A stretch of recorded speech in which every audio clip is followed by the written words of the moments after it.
네, 반갑습니다. 우리 옆에 있는 분들 같이 인사하겠습니다. 반갑습니다. 은혜 많이 받으시길 바랍니다. 예, 오늘은 이제 화목제에 대해서 한번 같이 공부하도록 하겠습니다. 우리가 이제 5대 제사를 배우고 있는데요. 하나님은 이제 죄인인 이스라엘과 함께 거하시기 위해서 성막을 만드셨다는 것을 여러분들이 잘 기억을 하셔야 됩니다. 성막은 거룩한 공간이요, 하나님을 예배할 수 있는 아주 지극히 거룩한 공간입니다. 그렇기 때문에 누구도 함부로 들어올 수가 없는 자리가 바로 성막입니다. 그래서 여호와 하나님께서, 거룩하신 하나님께서 이스라엘 백성들과 내가 너희와 함께하겠다 이렇게 말씀하셨을 때는 사실 이게 복이기도 하지만 그들에겐 굉장히 두렵고 떨리는 거예요. 왜 그러냐면 죄인들이 거룩하신 하나님과 함께 있는다는 게 굉장히 위험합니다. 죽을 수가 있기 때문에.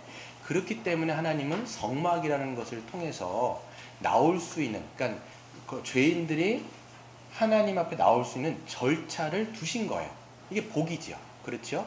그렇기 때문에 출애굽기에서 성막을 만드시는 것으로 이제 끝을 냈다라면 그 성막에서 하나님 앞에 어떻게 나아갈 수 있을 절차를 알려주시는 것이 레위기라고 보시면 됩니다. 그래서 5대 제사는 거룩하신 하나님 앞에 우리가 함부로 나갈 수가 없기 때문에 그런 모든 굉장히 까다로운 절차예요. 제가 이렇게 말씀을 드려보면. 그래서 그 까다로운 절차 하나하나를 밟음을 통해서 그들이 복된 하나님 앞에 나아가 또 하나님 앞에 그 복을 누릴 수 있는 또 은혜의 절차라는 것을 우리가 알 수 있습니다. 그래서 5대 제사를 보시면 거기에는 이제 하나님을 어떻게 예배해야 되는지도 담겨 있을 뿐만 아니라, 그리고 거기에는 다 그림자거든요. 그렇기 때문에 그 5대 제사를 잘 보시면 예수 그리스도께서 우리를 위해서 어떤 은혜를 베풀어 주셨는지 또 어떤 사역을 행하셨는지를 굉장히 자세하게 5대 제사가 담고 있습니다. 그래서 5대 제사를 알면 알수록 우리 주님이 이런 은혜를 베풀어 주셨구나, 이런 사역을 우리를 위해서 행하셨구나를 우리가 더 자세하게, 더 풍성하게 알 수가 있는 면에서 우리는 레위기를 잘 공부해야 될 필요가 있는 것입니다. 그래서 우리는 먼저 이제 번제를 살펴보았습니다. 이제 번제는 가장 기초되는 제사라고 말씀을 드렸습니다. 그래서 이 번제를 통해서 모든 제사들이 분화되었어요. 그래서 뭐 소제라든지 이게 다 원래 번제 안에서 나온 겁니다. 그래서 번제는 어떤 의미가 있느냐? 바로 우리 죄인들의 죄를 하나님께서 그 진노를 쏟아부으시는, 그래서 하나님의 공의를 이제 제사자가 가지고 온 그 짐승에게 안수를 했을 때 모든 죄가 전가되어지고 하나님의 심판과 진노가 그 제물 위로 쏟아졌을 때, 그렇죠? 그럼 제사자는 그 하나님의 진노가 여기에 쏟아졌기 때문에 이제는 그 제사자는 이제는 그 자유를 얻고 복을 얻고 또 하나님의 자녀로서 신분을 회복하는 그런 제사가 바로 번제였다라는 것이죠.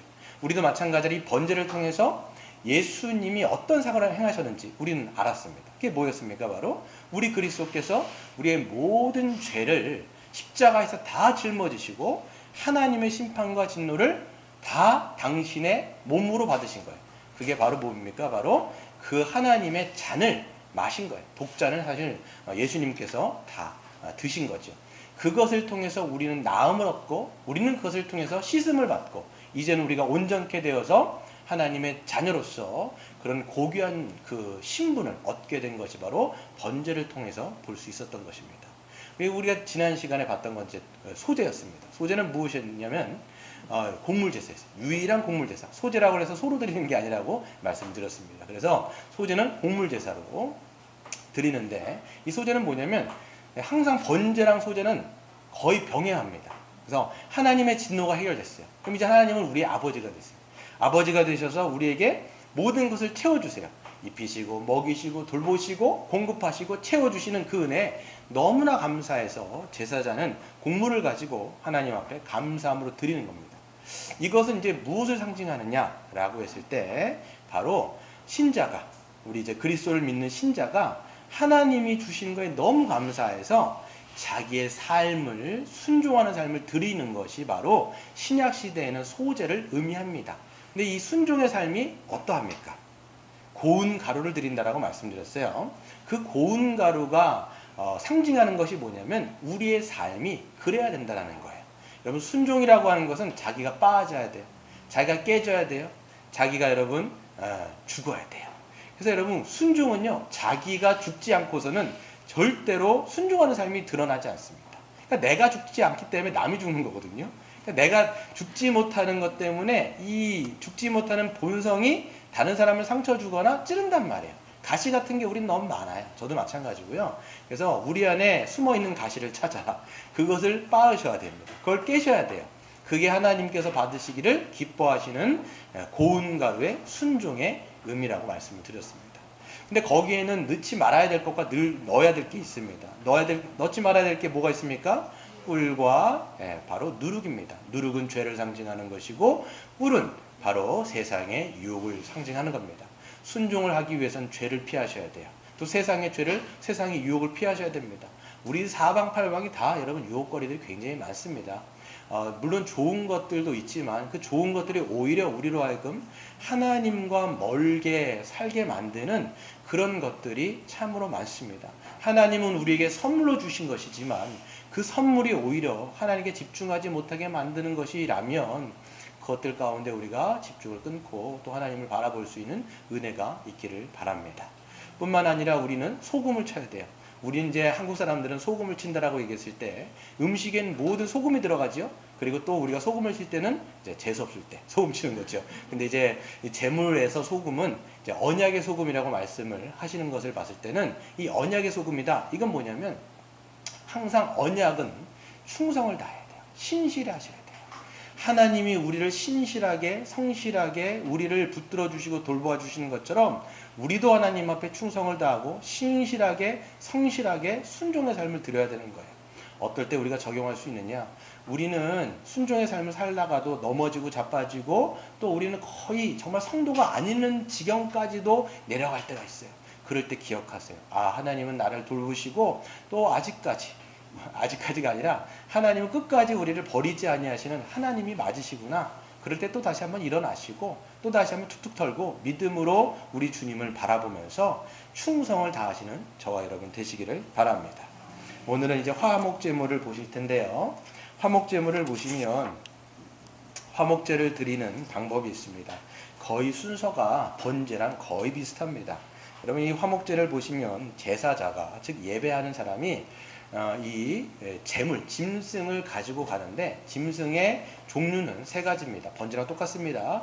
소와 양과 염소를 드립니다. 근데 비둘기라든지 이 새는 드리지 않습니다. 왜 그러냐면 나중에 함께 먹어야 되는데 새는 먹을 게 없어요. 물론 치킨 한 마리 사면 요즘에는 부족하더라고요. 제가 보니까 하도 먹어갖고 애들이 제가 막 하나를 더 먹으면 주석이는 혈안이 돼갖고 입에 하나 넣고 손에 하나 쥐고 있어요. 못 먹겠더라고요. 이제 한 마리는 안 된다. 그래서 화목제도 세로는 안 됩니다. 보시면 그래서 소나 양이나 염소를 가지고 드리는데 순서는 번제랑 똑같다고 말씀을 드렸는데 안수하는 사람이 이 제물을 갖고 온 사람이 안수를 하지요. 안수하는 것은 죄가 전가된다는 얘기입니다. 그거 한 다음에 이제 제사장은 칼을 주고 이 제사자가 이 짐승을 잡습니다. 짐승을 잡게 되어지면 이제 그 피를 제사장이 받아갖고 번제단 사방에다 뿌립니다. 그러면 이제 예배자가 제사자가 어떻게 하냐면 그 짐승의 가죽을 완전히 벗깁니다. 그리고 각을 떠요. 각을 뜬다는 건 모든 마디마디를 다 자른다라고 말씀을 드렸어요. 여기까지는 번제랑 똑같은데 그 다음 처리하는 방식이 전혀 달라집니다. 번제였을 때는 그 각을 뜬 모든 그 짐승의 고기를 번제단 위에 올려놓고 제사장이 그것을 불살라서 태워서 하나님 앞에 올려드리는 화제예요. 화제는 불로 드린다는 거 얘기예요. 그런데 그렇기 때문에 여러분 번제를 전번제라고도 이야기해요. 왜냐하면 전체를 다 태워드리는 거기 때문에. 물론 가죽은 뺍니다. 여기에서 전번제가 있는데요. 근데 화목제는 어떻게 하느냐? 다 태우지 않아요. 모든 고기를 다 태우지 않고 거기에서 무엇을 빼느냐? 내장에 있는 기름을 빼요. 그리고 내장에 묻혀있는 그 콩팥을 뺍니다. 그리고 간만 띄어다가 요 세 가지 내장, 그 기름, 콩팥, 간 이것을 빼다가 제단 위에 올려놓고 그것을 불살라 태우는 것이 바로 하나님이 받으시는 화목제가 되는 것이에요. 여기서 이런 차이가 있는 겁니다. 근데 여러분 양의 경우는요. 양 있잖아요. 양은요. 이제 뒤에서 읽어보시면 미골에 이게 3장 8절에 보시면 3장 9절에 보시면 그 기름 곧 미골에서 밴 기름진 꼬리를 띄어다가 이 간과 콩팥과 기름까지 함께 하는데 양만 꼬리까지 덤으로 하나님 앞에 올려드려요. 제가 찾아보니까 왜 양은 꼬리까지 드리느냐라고 했을 때 팔레스타인의 양들은 우리가 보는 그런 양하고는 굉장히 다르대요. 그래서 사진을 제가 봤는데 양이 그 우기 때 굉장히 많은 이제 그 초식동물 아닙니까? 이게 풀들을 뜯어 모았을 때 모든 그 영양분이 꼬리로 간다고 합니다. 꼬리로 가가지고 꼬리가 굉장히 두꺼워요. 그 제가 사진을 보니까 너무 이제 꼬리가 두껍다 보니까 어느 기록에 보면 이 양들이 다닐 때 꼬리가 너무 무거우니까 그것을 받치는 그런 구르마 같은 것을 끌어가지고 양들이 자기 꼬리를 얹어놓고 다녔다고 얘기합니다. 그러니까 꼬리 무게만 20kg이에요. 20kg. 근데 이제 그 뼈만 했을 때 뼈는 20kg, 20kg이에요. 그리고 뼈는 70g이 안 돼요. 그러니까 여러분, 그러니까 뼈가 요만한데 거기에 이만한 지방이 달려있는 거예요. 그러니까 이거는 꼬리를 드린다기보다는 하나님 앞에 기름을 드린다라고 보셔야 돼요. 그렇다면 여기서 우리는 한 가지 더 질문을 던질 수 있습니다. 왜 하나님께서는 기름을 받으시느냐? 그 내장에 있는 모든 기름들을 하나님 다 받으세요. 신학자 중에 어떤 사람이 이렇게 이야기합니다. 가장 맛있는 것이다 라고 얘기하는데 내장에 끼어있는 지방은요 맛이 없어요. 콜레스테롤 덩어리입니다. 이거 많이 드시면 우리 주님도 고지혈 같은 거 걸리실 수 없겠지만, 그러니까 여러분 맛있어서 드리는 것은 아니다라고 보시면 됩니다. 근데 그럼 왜 하나님께서는 너희들 뒤에 보시면요, 우리가 읽진 않았지만 기름 절대 먹지 말아라 얘기해. 피와 기름은 내 거다 얘기합니다. 하나님이 그 기름의 소유라는 것을 딱 얘기해 두시고 이건 나한테 갖고 와야 돼 라고 명하시면서 이야기하신단 말이에요. 그럼 왜 기름이냐 라고 얘기했을 때 성경에서는 정확하게 그런 것들이 이 레위기에는 등장하진 않지만 다른 본문들을 우리가 추론하여서 보게 되어지면 기름은 항상 뭐를 상징하느냐면 가장 좋은 거예요. 그렇죠? 가장 좋은 것. 그리고 풍요를 상징하고 힘을 상징합니다. 그래서 여러분 시편에서 보시면 이 기름진 황소라고 얘기했을 때 그 기름진 소가 어떤 거예요? 굉장히 풍성하고 힘을 상징한다는 것을 우리는 알 수 있습니다. 기름진 소를 하나님 앞에 드릴 때는 그 기름이라고 하는 것이 그런 의미가 있기 때문에 하나님 앞에 우리는 가장 좋은 것으로 올려드린다라는 의미로 우리는 화목제를 받으시면 될 것 같아요. 그래서 여러분 어떠세요? 우리는 하나님께 가장 좋은 것으로 드리는가라는 것을 여러분 잘 생각해 보시죠. 나는 정말 가장 좋은 것으로 주님 앞에 올려드리기를 기뻐하시는가? 여러분 가장 좋은 것이라고 하면 뭘까요? 우리 자신이에요. 사실 하나님은 어떤 것을 받으시는 것이 아니라 우리를 받기를 원하세요. 그래서 여러분 신약 성경 로마서 12장에 보시면 하나님이 기뻐하시는 산 제사로 너희의 몸을 드려라.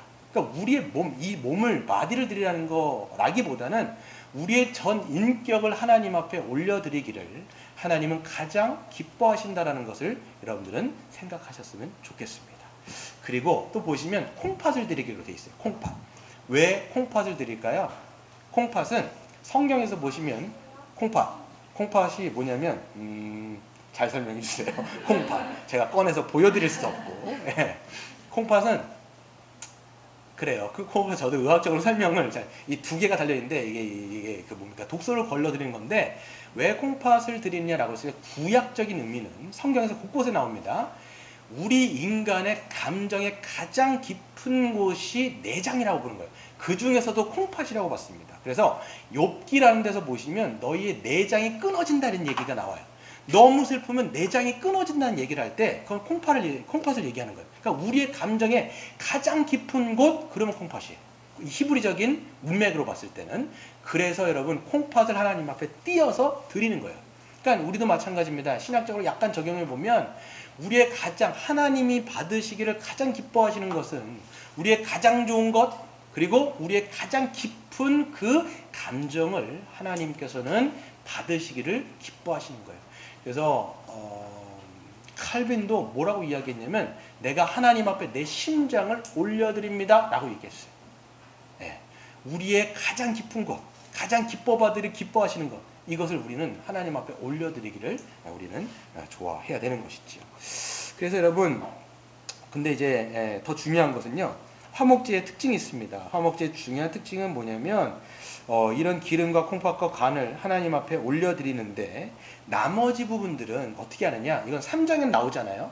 7장에 나옵니다. 이 7장에 나오는데 왜 이제 이게 제사 5대 제사를 보면 약간 갈려 있어요. 5장까지가 이 제물을 드리는 제사자의 관점으로 1장부터 5장까지가 돼 있다면 6장 후반부터 8장까지는 제사장의 관점으로 이 5대 제를 설명하고 있어요. 그게 좀 다르죠. 그러니까 7장에 보면 어떤 내용이 나오냐면 이 모든 것을 올려드린 다음에 나머지 부분 뭐가 있어요?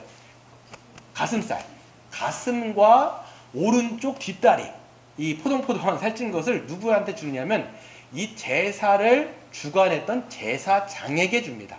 그럼 그것을 목으로 주고요.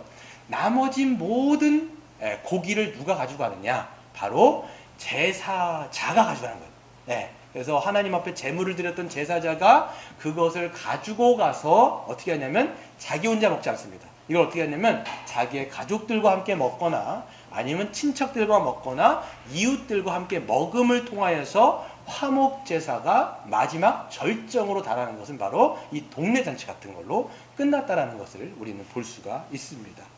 그래서 여러분, 우리가 이 화목제가 의미하는 것이 과연 무엇인가? 우리는 신약을 살고 있는 자들이기 때문에 이 5대 제사를 신약적으로 우리는 좀 검토해 볼 필요가 있는 것이죠. 화목제사는요, 하나님과의 언약적인 관계의 회복을 감사함으로 드리는 제사였어요. 그러니까 여러분, 화목제사는 하나님과의 언약적인 관계가 회복된 자가 하나님 앞에 감사함으로 드렸단 말이에요. 그럼 여러분, 화목제라고 생각하면 누가 생각나세요? 그렇죠. 우리 여기서 다른 분 될 게 없어요. 그냥 예수 그리스도 얘기하면 다 통하는 거예요. 그러니까 성경에서 뭐라고 이야기하냐면 예수 그리스도를 화목제물 대신 예수 그리스도다라고 계속적으로 설명을 하고 있습니다. 그러니까 우리 주님은 화목제물 되셨어요. 화목제물. 화목제물이 뭐냐면 하나님과 우리를 화목하게 하는 제물이다라고 이야기하는 거예요. 여러분, 우리는요 원래 죄인이었다라고 성경은 이야기합니다. 뭐라고 얘기해요? 죄인이라는 거예요. 하나님 앞에 죄인은요 하나님과 절대로 화목할 수 없어요. 그렇죠? 하나님 앞에 죄인은 하나님 앞에 뭘 받고 있는 거예요? 하나님의 심판 앞에 있는 거예요. 하나님의 진노 앞에 있고 하나님의 저주 가운데. 하나님의 저주는 굉장히 무섭습니다, 여러분. 코로나가 이렇게 조금만 해도 이렇게 세상이 들썩들썩 거리는데 하나님의 온갖 심판과 진노와 저주가 쏟아부어진다라면 우리는요, 여러분, 눈도 뜰 수 없을 정도로 그 무시무시한 가운데 부들부들 떨어서 여러분 다리에 힘을 풀리는 게 아니라 그냥 차라리 죽는 게 낫겠다라고 이야기할 수 있을 거예요. 그 정도로 하나님의 진노는 무서운데요.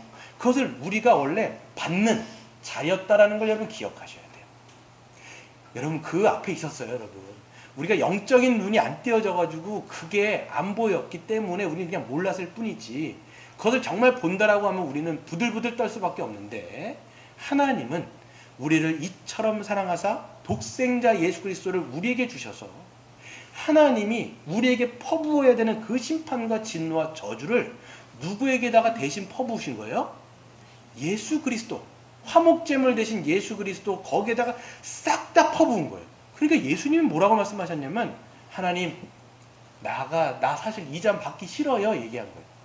이 잔이 뭐냐면 자기가 받아야 될 그 심판의 잔이 너무 두려우신 거예요. 예수님도 웬만하면 이 잔을 좀 지나가게 하여 주시는데, 내 뜻은 하나님 이걸 좀 지나갔으면 좋겠는데 아버지가 원하시면 나 받겠습니다, 이렇게 얘기하신 거예요, 사실. 그리고 주님이 모든 심판을 다 받으셨을 때 뭐라고 얘기하시냐면 아버지라고 얘기를 안 해요. 하나님, 어찌하여 나를 버리시나이까. 여러분, 이때 보면요, 원래 여러분 성부 하나님과는 너무 친밀한 관계이기 때문에 아버지 이렇게 늘 했단 말이에요. 아버지 이렇게 얘기했어요. 근데 그때는 안 그러세요. 왜? 성부 하나님께서 예수님께로부터 고개를 돌려버리신 거예요. 고개를 돌려버리셨기 때문에 삼시서부터 육시까지 그렇게 흑암이 찾아오는 것이고 거기가 하나님의 진노가 쏟아부어지는 자리였다라는 거예요. 아버지 어찌하여 나를 버리시나이까. 그리고 하나님의 진노가 거기서 다 쏟아부어지고 그리고 그리스도를 믿는 자에게 어떻게 되느냐? 하나님과의 관계가 회복된 거예요. 다시 말해서 예수님과의 관계가 끊어졌기 때문에 우리가 하나님과 관계가 붙어버린 거예요.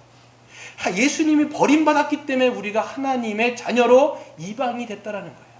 이걸 여러분 우리가 아셔야 돼요. 이걸 안다라면 하나님 앞에 감사합니다라는 것을 여러분 평생 여러분 우리가 감사의 고백을 달고 사지 않을 수가 없다라는 것이죠.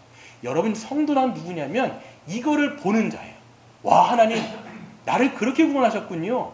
내가 그 진노 가운데 있다가 이제는 하나님의 사랑받는 자녀가 되었군요 라고 그거에 감사해서 날마다 그 힘으로 살아가는 게 성도인 줄 믿으시길 바랍니다. 여러분 그렇기 때문에 화목제물이 이야기하는 것은 하나님과의 관계가 회복되어졌다는 걸 보여주는 그런 놀라운 제사였습니다. 여러분 구약 가운데도 그렇게 하나님과의 관계가 회복되어졌을 때 그런 감사로 드렸다라면 신약인 우리는 어떨까요, 여러분? 구약과는 비교할 수도 없는 하나님과의 관계 회복으로 인하여 하나님과의 놀라운 친밀한 관계를 누리는 것이 바로 성도라는 것을 여러분 기억하셔야 돼요. 구약은요 하나님과는 떨어져 있었어요. 그렇죠? 근데 이제는 그리스도를 믿는 자에게 하나님께서 성령을 우리에게 주셔서 여러분 고린도전서에서 뭐라고까지 얘기하냐면 하나님의 영인 성령을 그리스도를 믿는 자들에게 부어주셔서 아예 우리를 성전 삼아 주셨다는 거예요. 여러분 구약에서 성전은 뭘 얘기하는 거냐면 하나님의 임마누엘하는 공간이 바로 성전이었어요. 근데 여러분 이제는요 물리적인 공간이 없어요. 여러분 이제 성전 없어요. 여기도 사실 성전이 아닙니다. 성전은 누구예요? 우리가 성전이에요. 그리스도를 믿는 자가 이제는 성전이에요. 하나님께서 그렇기 때문에 그리스도를 믿는 자에게 우리에게 영을 부어주셔서 이제는 우리를 아예 우리와 너무 함께 하신 거예요. 임마누엘이 우리에게 임해버린 거예요. 제가 예전에 말씀드렸죠. 너무 가까이 계시면요 보여요, 안 보여요? 안 보이는 거예요. 우리 안에 오셨기 때문에 이제는 우리가 하나님을 사실 못 보는 거예요. 왜? 너무 가까이 있으니까. 그러니까 너무 가까이 있다 보니까 하나님 어디 계세요? 라고 잠깐 물어보는데 우리 주님 뭐라고 말씀하세요? 네 안에 있다 이렇게 얘기하는 거예요. 이것을 신약적으로 보면 성령의 내주라고 얘기하는 거예요. 그래서 성령의 내주 교통 충만하심의 역사가 목사들이 이렇게 얘기하지 않습니까? 우리 안에 성령께서 계셔서 우리를 이제 성전 삼아 주셨으니까 하나님의 언약적인 친밀한 교제가 얼마나 신약을 살아가는 이 성령 시대에 살아가는 우리에게 얼마나 충만하게 주어졌는지를 우리가 알아야 되는데 이걸 좀 알았으면 좋겠는데 어떤 광고를 보니까 좀 알았으면 좋겠는데 돌침대 광고 보니까 좀 알았으면 좋겠는데 이걸 알아야 돼요. 어떻게 됩니까? 여러분 이제는 그렇기 때문에 우리는 주님과의 친밀한 교제를 누릴 수 있습니다. 어떻게 누릴 수 있냐면 주야로 말씀을 묵상함을 통해서 하나님의 음성을 듣습니다. 그렇죠? 그러면서 우리의 마음을 어떻게 합니까? 그 마음을 새롭게 하면서 마음의 방향을 잠깐 잡아가는 거예요. 그래서 여러분 우리가 왜 성경을 읽느냐? R.A. 토저라는 분이 뭐라고 얘기했냐면 성경을 읽지 않으면 변화가 없다라고 얘기하는 거예요. 그래서 성경을 읽으면 주님 지금 우리에게 계속 말씀하시는 거예요. 하나님은 토커티브예요. 계속적으로 끊임없이 우리에게 계속 말씀하시는데 무엇을 통해서? 성경을 통해서. 그래서 약간 제가 여러분에게 성경을 읽으라고 말씀을 드리는 거예요. 뿐만 아니라 근데 여러분 성경을 열면 주님이 계속 우리의 귓전화에 대다고 계속 말씀하시는 거예요. 뿐만 아니라 그 들은 말씀을 갖고 주님 앞에 기도하잖아요. 우리가 수요 예배 때마다 기도 어떻게 할 것인가 말씀드리잖아요. 기도는 우리 오늘 찬양했던 것처럼 하나님이 우리를 친구 삼아 주셔서 하나님과 교제하는 거예요. 아버지 내가 이렇습니다. 성령님 내가 이렇습니다. 얘기하는 거예요, 여러분. 그걸 뭐 미사와 여고 필요 없어요. 여러분 하나님과 누가 뭐 얘기했을 때 전하 뭐 이렇게 얘기하지 않잖아요. 그냥 편하게 우리가 주님 내가 어떻게 합니까? 이렇게 하면 좋을까요? 저렇게 하면 좋을까요? 그냥 우리가 내 안에 계신 성령님 앞에 계속적으로 기도하는 것, 대화하는 거예요. 그것을 통해서 우리는 하나님으로부터 힘을 얻고 또 뭐합니까? 찬양 듣잖아요. 여러분 왜 찬양 듣습니까? 찬양은 뭐냐면 하나님 앞에 하나님의 마음으로 감동받는 거죠.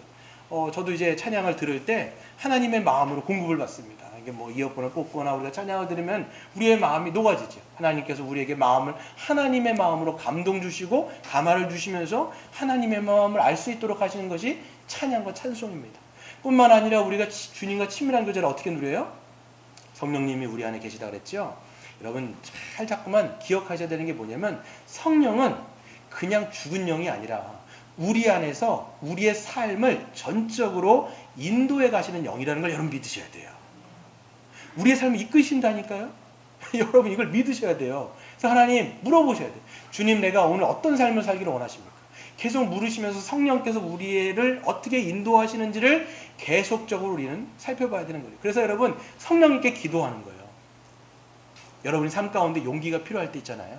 여러분 믿음이 필요할 때, 여러분 그때마다 어떻게 하십니까? 지혜가 필요할 때, 어떨 땐 저도 막 두려워요. 어려움, 여러분 어떤 일들을 해야 되는데 두려움이 있습니다. 그럴 때 어떻게 해야 돼요? 하나님 앞에 용기 주세요. 기도해야 되는 거죠. 용기 주세요. 그리고 어떤 일들을 할 때 여러분 지혜가 필요해요. 그럴 때 어떻게 해야 돼요? 지혜를 구하셔야 된다는 거예요. 여러분 성경 야고보서에 보시면 뭐라고 되어 있습니까? 너희가 지혜가 부족하거든 후히 주시며 꾸짖지 아니하시는 너희 하나님께 구하라. 그리하면 성령께서 너희에게 지혜를 주실 것이다. 이건 사람의 지혜가 아니에요. 하늘의 지혜요, 하나님의 지혜예요. 여러분 인간의 이 뭡니까? 지혜로 쓰는 게 아니라 하나님이 주신 지혜로 우리가 뭔가 일들을 감당한다면 엄청난 일들을 우리는 감당할 수 있어요. 여러분 이 모든 세계를 창조하신 창조주 하나님의 지혜가 우리에게 있을 때 어떤 교회의 어떤 사역뿐만 아니라 여러분의 직장 가운데서도 하늘의 지혜로 사역하는 사람들은 전혀 다를 거예요. 어떤 이제 그 핸드폰 만드는 사역을 하는 친구가 있었는데 그 친구가 이제 기독교인이었어요. 근데 이제 그 일들을 할 때 어떤 지혜가 필요한 거예요. 어떤 설계팀이었는데 어떤 것들을 이제 할 때 뭔가 뭐 한층 더 업그레이드를 시켜야 되는데 생각이 떠오르지 않는 거예요. 그때 이제 목사님과 함께 지혜를 얻고 기도하자. 하나님께서 분명 이 세상을 창조하신 하나님께서 이깟 스마트폰 이런 것 하나 하나님께서 지혜를 못 주시겠느냐, 하늘의 지혜를 구하자 했을 때 정말 하나님께 놀라운 지혜를 주시면서 그 일들을 가능하게 하시는 그런 놀라운 지혜들을 경험하는 거예요. 이게 여러분 하나님을 믿는 신자들이 경험하는 놀라운 성령의 인도하심이라는 거예요. 두려운 마음이 들 때 하나님 저에게 용기를 주세요. 디모데후서 여러분 1장 7절에 뭐라고 되어 있습니까? 두려워하는 마음은 하나님께서 주신 마음이 아니요 하나님께서는 능력과 절제와 능하게 하시는 마음을 우리에게 주셨다라고 이야기하시잖아요. 그러니까 두려움이 아니라 믿음을 주시고 능력을 주시고 위로를 주시고 격려를 주심을 통해서 우리로 하여금 성령의 인도가 우리의 삶 속에서 어떻게 드러나는지를 실질적으로 경험하는 것을 여러분 삶 속에서 경험하셔야 돼요. 그런 것을 경험하시는 여러분 되시길 바랍니다.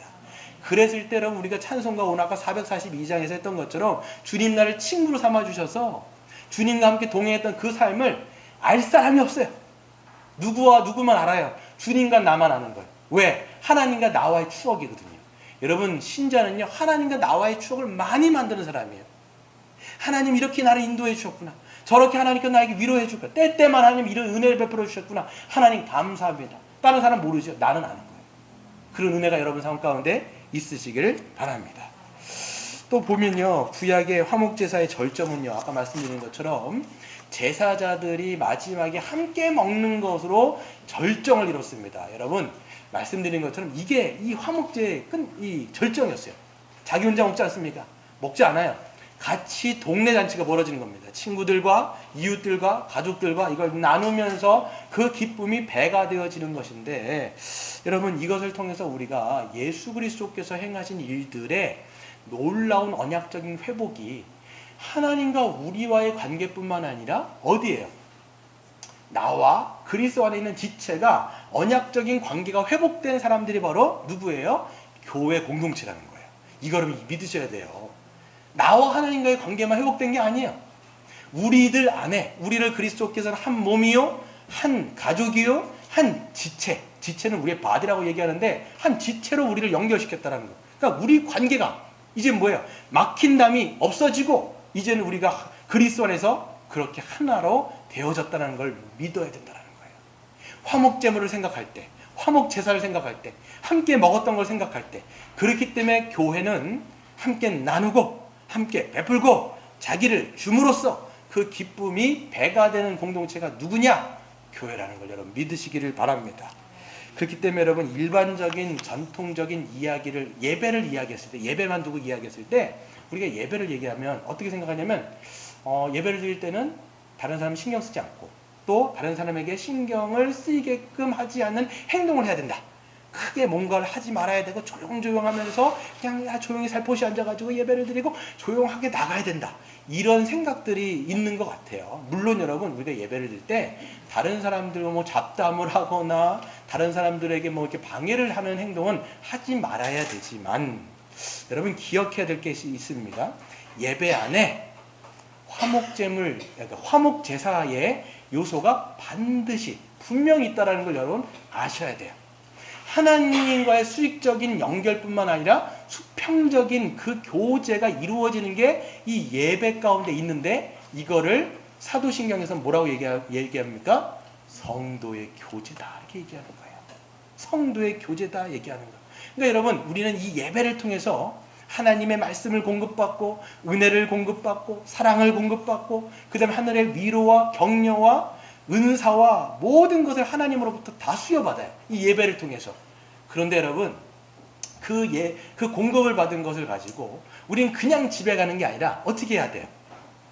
나눠야 되는 거예요. 사실 지금 코로나 사태로 인해서 사실 우리 교회도 지금 소그룹을 못 하잖아요. 사실 근데 이제 코로나가 아니라 소그룹 못 하는 게 너무 치명적인 거예요. 지금 함께 밥을 먹고 함께 교제를 나누며 함께 들었던 말씀을 우리가 나눌 때 기쁨은 배가 되는 것이고 우리가 소그룹을 통해서 서로의 정황을 함께 이야기하고 서로를 위해서 기도해주고 그럴 때 우리가 정말 위로의 은사가 있는 사람들로부터 위로를 받기도 하고 믿음의 은사가 있는 사람부터 믿음이 다시 불당겨지기도 하고 그러면서 우리가 서로 격려하면서 이렇게 세워지는 게 은사적 공동체요 카리스마적인 공동체가 바로 이 교회라는 거예요.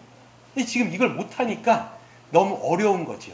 제가 페이스북을 보니까 이런 신학자들도 목회자들도 이런 이야기를 많이 해요. 세상 사람들은 뭐 그냥 영상 예배로 돌리면 되는 거지 뭐 이런 거에 신학자들도 참여를 많이 하는 거예요. 근데 어떤 게 없는 거냐면 교회론이 사실 없기 때문에 물론 여러분 우리가 정말 그냥 하나님 앞에 하나님과의 수직적인 관계만 생각했을 땐 예배 드리고 가면 영상 예배도 정말 저는 전혀 무관하다고 생각해요. 근데 예배는요 하나님과의 수직적인 관계뿐만 아니라 수평적인 교제가 반드시 일어나는 것이 이 기독교의 예배예요. 그런 것이기 때문에 영상으로 대체할 수 없는 것이 굉장히 많습니다. 함께 보면서 서로의 감정을 읽으면서 그리고 그 사람에게 은사를 나누어주고 내 것을 띄워주고 그리고 나의 가지고 있는 것들을 나눌 때 이 기쁨이 배가 되는 것이 이 교회, 이 카리스마적인 교회 공동체의 특징인데 수직적인 것만 있고 수평적이 자꾸만 사라지니까 사람들이 이야기하는 거죠. 그러니까 큰 교회들을 생각할 때는 그래요. 실질적으로 보면요. 왔다가 나가버려도 누가 나가는지 몰라요. 실제적으로 보면. 그러니까 이 수평적인 모임이 없어지면 그런 얘기를 할 수 있지만 안 그렇다. 기독교의 예배는 전혀 그런 것이 아니다. 라는 것들 여러분 기억하셔야 되는 것이죠. 그래서 여러분 우리가 이 개인주의적인 이 신앙을 경계하셔야 돼요. 이 개인주의적인 신앙. 지금 이 세대가 어떤 세대냐면 개인주의적인 것들이 굉장히 팽배한 시대입니다. 그래서 내 삶을 전혀 터치하지 마십시오 라는 것이 교회 안에도 들어오니까 잠깐만 사람들은 개인주의적이라는 게 뭐냐면 하나님과 나와의만 관계만 집중하는 거예요. 말씀 보고 예배 보고 기도 딱 하면 끝. 난 내 삶은 터치하지 마 라고 자꾸만 얘기하는데 이거는 반쪽짜리예요. 반쪽짜리. 여러분 십자가가 어떻게 돼 있습니까? 이렇게 돼 있잖아요. 하나님과의 연결과 서로 간의 연결이라면 우리가 그 서로 간의 연결을 하지 않으면 우리의 신앙은 한 귀퉁이가 완전히 잘려나가는 거예요. 그러니까 신앙이 성장을 안 해요. 할 수가 없어요. 왜냐하면 하나님은 이 교회로 하여금 어떻게 성장하게 만드셨냐면 서로가 함께 있음으로써 서로 사랑하고 돌보고 섬김으로써 내 것을 함께 나눔을 통해서 은사를 줌으로써 물질을 나눔으로써 그렇게 신앙이 성장하도록 하나님은 만드셨다는 거예요. 근데 우리가 하나님과의 관계만을 생각해 버리면 신앙이 절대 클 수가 없다는 걸 여러분 기억하시기를 바랍니다. 그래서 여러분 자꾸만 옆 사람들 신경 쓰셔야 돼요. 제가 이제 딱 보니까 교회 공동체는요, 기쁨을 나누면 배가 되고 슬픔을 나누면 줄어들잖아요. 근데 세상은 뭐냐면 기쁨을 나누면 뭐라고 되냐면 질투를 유발한다 이렇게 돼 있어요. 그렇잖아요. 남이 잘 된 거 보면 배가 아픈 거예요. 아, 참, 너 잘 돼. 어우, 나 배가 아파 죽겠네. 이건 세상이에요. 근데 교회 공동체는 내 가족이 잘 된 것이기 때문에 기쁨은 배가 되는 거예요. 그리고 슬픔은 축소가 되는 거죠. 제가 이걸 보면서 어떻게 되냐면 아까 그 사모님 그 장례를 보면서 교인들이 다 왔어요. 예, 대부분 이제 젊은 가정들이더라고요. 그러니까 왔는데 목사님이 얼마나 슬프시겠어요. 사모님 굉장히 젊으시더라고요. 62인가 하나밖에 안 되셨어요. 그리고 뭐 사역도 굉장히 많이 하시고 옆에서 돕는 배필로서 굉장히 많은 사역을 하셨는데 얼마나 빈자리가 크겠냐고요. 근데 나는 내 아내가 정말 보고 싶다. 다 울더라고요. 근데 여러분이 있어서 내가 감사한다. 여러분이 있어서 내가 위로를 받는다. 정말 그렇게 했더라고요. 보니까 목사님도 보면요, 한 명의 성도잖아요. 그렇기 때문에 함께 한 몸으로서 있어질 때 거기에서 위로와 격려가 충만해지는 거거든요. 그래서 우리는 여러분 이 풍파 같은 이 광야 같은 세상을 살아가는 줄로 믿으시기를 바랍니다. 마지막으로 한 가지 하고 마칠 텐데요. 화목제의 목적을 한번 보면서 마치도록 하겠습니다. 화목제의 종류를 보시면 화목제의 종류는 세 가지가 있습니다. 뭐가 있을까요? 화목제의 종류. 이것도 7장에 나와 있는데 첫 번째 종류는요, 감사제가 있습니다. 감사제가 있고 두 번째는 서원제, 그리고 세 번째는 자원제 혹은 낙헌제라고 이야기를 합니다. 그래서 감사의 화목제를 드릴 때는 언제냐? 그러면 여행을 무사히 마쳤거나 전쟁에서 무사히 돌아왔거나 질병에서 회복이 되었거나 라고 했을 때 하나님 앞에 감사의 화목제를 드렸던 것이 구약의 내용입니다. 그리고 두 번째, 서원의 화목제를 드렸을 때 이 서원의 화목제는 뭐냐면 하나님께 서원했던 거 있잖아요. 하나님 이거 들어주시면 내가 이거 하겠습니다. 이렇게 서원했던 거 있죠. 그러게 그 서원이 이루어졌을 때 하나님 앞에 이 서원의 화목제를 드립니다. 이 서원의 화목제가 이제 잘 나온 게 어디냐면 사무엘상을 읽어보시면 사무엘이 난 사건이요. 여러분 사무엘 누가 낳았어요? 사무엘을 누가 낳았지? 엄마가? 한나인데 아기가 없었어요. 그러니까 보니까 와이프가 한 명 더 있죠. 분인나라고 하는 여인이 이제 아내가 두 명 있으면 싸울 수밖에 없어요. 그렇잖아요. 근데 분인나와 한나가 있는데 분인나는 애가 있어요. 한나는 애가 없는 거예요. 그러니까 분인나가 약간 못됐어요. 그러니까 자기가 애 있는 거에 대해서 이 없는 사람을 막 뭐라고 놀린 것 같아요. 그러니까 계속 충동질을 하니까 한나가 화가 나는 거예요. 계속 이 여자만 있으면 계속 짜증이 나는 거예요. 그러니까 남편한테도 막 그러지만 남편이 한나를 더 사랑했던 것 같아요. 그러다 보니 어떻게 했냐면 어떤 목이 있으면 분인나도 주지만 항상 한나에게는 갑절에 목을 줘버리는 거예요. 그래도 한나의 마음 가운데는 갈등이 있어요. 그거를 가지고 이제 하나님 앞에 기도를 하는데 어떻게 기도하냐면 입술은 움직이고 말이 없으니까 입술만 막 이렇게 움직이니까 지나가던 제사장 엘리였죠. 엘리가 포도주를 끊어라 이렇게 얘기해요. 술 취한 줄 알고. 그랬더니 이제 이 한나가 뭐라고 얘기냐면 선생님이요, 제사장이요, 내가 지금 술 취해서 그렇게 하는 게 아니라 너무 마음이 통해하는 마음 가운데 하나님 앞에 내 마음을 좀 올려드린 겁니다. 그래서 뭐라고 얘기하냐면 하나님 내 마음을 좀 알아주십시오. 내 마음을 좀 알아주시고 하나님 정말 나를 기억하신다면 나에게 자녀를 주십시오. 자녀를 주시면 이 자녀를 내가 하나님 앞에 바치겠습니다. 하나님 앞에 삭도를 드리지 않는, 즉 나신이로 드려버리는 거예요. 나신이는 내가 하나님 앞에 드리겠습니다. 그러니까 사무엘은요, 지가 원하지도 않았는데 그냥 목사가 돼버린 거예요. 그냥 그런 경우 있잖아요. 자기는 나면서부터 엄마 서원 때문에 목사 된 사람들, 그렇죠? 그런 사람이 있죠. 그런 케이스가 사무엘이에요. 지금 자기는 서원도 안 했는데 그냥 드려버린 거예요. 그래갖고 낳는데 나중에 보면 이 서원제를 할 때 올라갑니다. 거기서 보면 한나가 이제 아이가 젖을 뗐을 때 이렇게 얘기하면서 이 서원제를 하려고 이제 하나님의 전으로 가는데 거기서 뭐라고 돼 있냐면 숫소 3마리 이렇게 돼 있어요. 화목제를 먼저 몇 마리 드리는 거예요? 숫소 3마리. 숫소는요 굉장히 부유한 사람이 드리는데 한 마리도 아니고 3마리라면요 여러분 생각해 보세요. 굉장히 많은 거라고 되는데 제가 처음에 봤을 때 야, 이 여자는 통 큰 여자다 이렇게 생각을 했어요.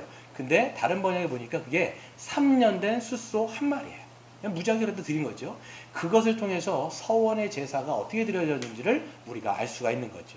나머지 세 번째가 뭐냐면 자원의 서원제입니다. 이 자원제라고 얘기하고도 또한 낙헌제라고 얘기하는데 그건 언제 드리느냐라고 생각해 보면 그거는 자기가 생각하지도 않았던 그런 일들이 벌어졌을 때 낙헌제를 드리는 거예요. 여러분 생각하지도 않았던 일들이 여러분 삶 속에서 하나님 은혜로 가운데 되어진 거예요.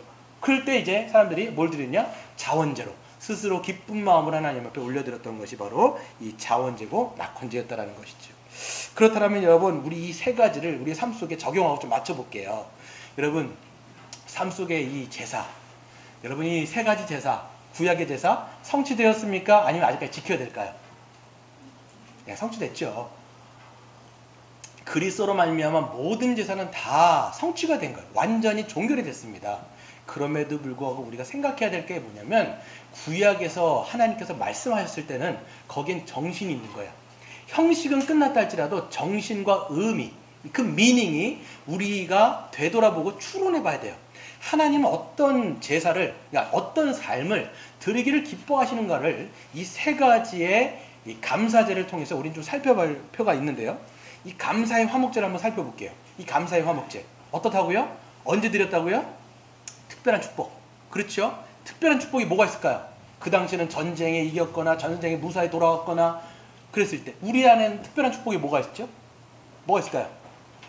아이를 낳았거나. 그렇죠? 특별한 축복 아닙니까? 그리고 아이가 잘 성장해가지고 초등학교 가고 중학교 가고 고등학교 가고 그 다음에 애가 또 공부해가고 대학교 가고 그런 것도 굉장히 큰 특별한 축복이 될 수 있어요.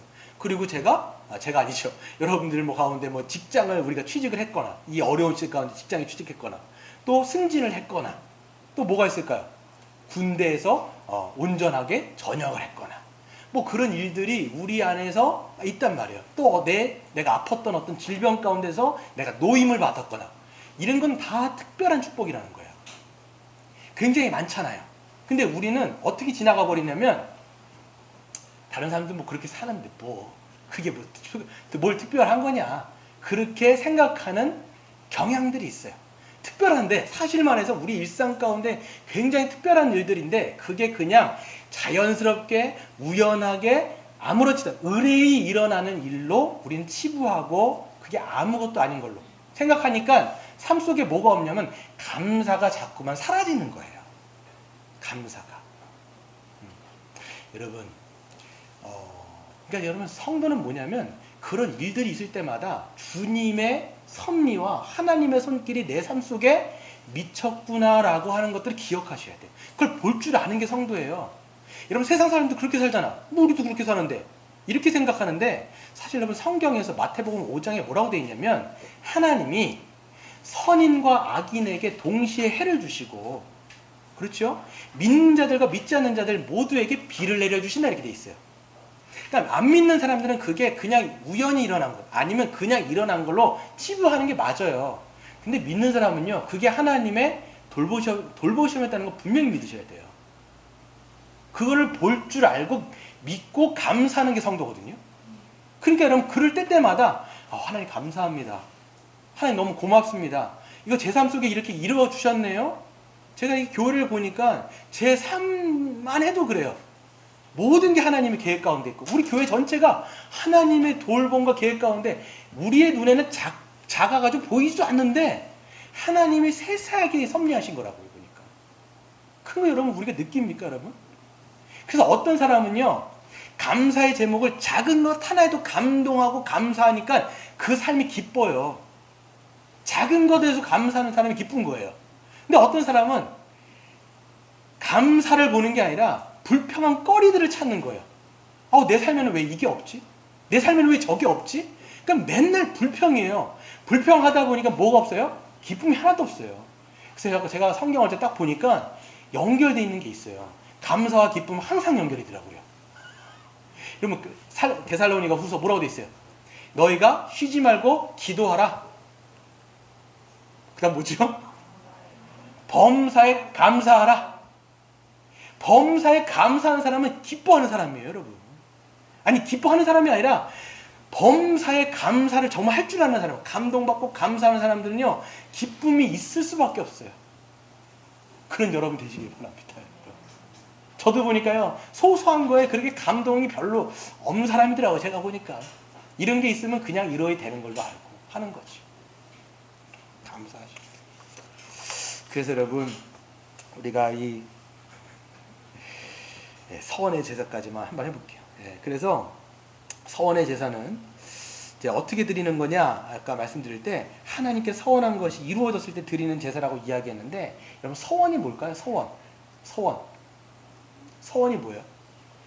여러분 요즘에 서원 잘 안 하죠? 제가 어제 그 사전에 찾아보니까 사회나 종교에서 일상적으로 요구하는 정도를 넘어선 특별한 의무에 자기 자신이나 가족 또는 지역사회의 구성원을 바치겠다고 뜻으로 자발적으로 행하는 성스러운 약속이 바로 서원이었어요. 자기를 들으면 되는데 다른 사람을 막 갖다 바친다고 막 얘기를 해버려갖고, 사무엘 같은 경우는 엄마가 바치는 바람에 자기가 나신이 돼버렸단 말이에요. 그러니까 서원의 뜻은 이거예요. 중요한 건 뭐냐면 일상에서 요구하는 정도를 넘어서 하는 거예요, 지금. 그러니까 구약에서 보면 내가 나신을 드리겠습니다. 그러니까 제사장 계열이 아니, 레위인 계열이 아니라도 모든 어떤 다른 11지파 사람들이라 할지라도 내가 하나님 앞에 나를 이렇게 드리겠습니다 하면 그 사람이 나신으로서 성막에서 봉사할 수 있었어요. 근데 여러분 보시면요, 신약 성경에서 보면 그렇게 자기를 드리겠다라고 막 했던 사람들이 있어요.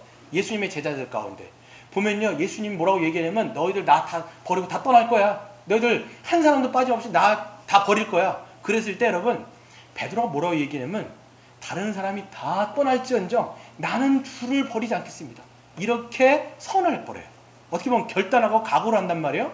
그럴 때 예수님이 찬물을 확 끼얹습니다. 아니야, 너는 그 닭이 3번 울기 전에, 아니 닭이 몇 번 울기 전이죠? 3번 울기 전에 몇 번 부인한다는 거예요?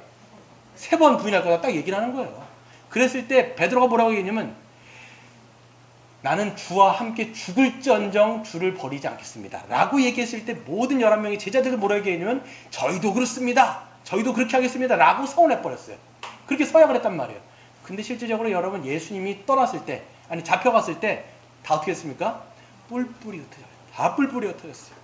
다 뿔뿔이 흩어졌어요. 그래서 완전히 원래 자리로 돌아갔던 것이 12명의 제자들입니다. 우리는 이걸 생각할 때 우리 신약을 살아가는 성도들도 그렇기 때문에 잘 뭘 안 하냐면 결단들을 안 하고 각오들을 안 해요. 일정한 것 정도의 어떤 것을 넘어가지 않으려고 그래요. 내가 원래 했던 그 신앙을 그대로 유지한다고요. 하나님, 내가 주를 위해서 이렇게 좀 살겠습니다. 이렇게 좀 하면 좋은데. 근데 저도 보니까 제가 잘 안 그렇더라고요. 제 성격상, 물론 성격을 얘기하면 안 되겠지만 성향상 뭔가를 지르는 스타일이 아니에요, 제가. 어떤 분은 막 잘 지르는 스타일이 있는데 저도 잘 안 질러요. 저 그냥 좀 안정적으로 가기를 원하고 그냥 그렇게 그때마다 가기를 원하는데, 보면 목사의 성향을 대부분 성도들도 따라가나 봐요. 그러니까 우리도 막 이렇게 막 주를 위해서 내가 이거 이렇게 하겠습니다, 저렇게 하겠습니다. 대부분 안 해요. 왜 그러냐면 그 밑면에는 이런 게 깔려 있는 거예요. 어차피 내가 각오해도, 어차피 내가 결단해도 자신 3일인데 뭐 그렇게 살지 못할 텐데, 우리가 여러분 어떤 죄에 대해서 막 내가 그렇게 하지 말아야지, 그렇게 하지 말아야지 해놓고도 또 짓잖아요. 그러니까 이제 어떤 생각이 드냐면 하나님 앞에 결단해봤자 나 못 지킨다 이거예요. 그러니까 아예 베드로 같은 고백적인 신앙이 이제는 자꾸 없어지는 거예요. 근데 제가 생각할 때 여러분, 고백적인 신앙은요, 질러놓고 보는 거예요.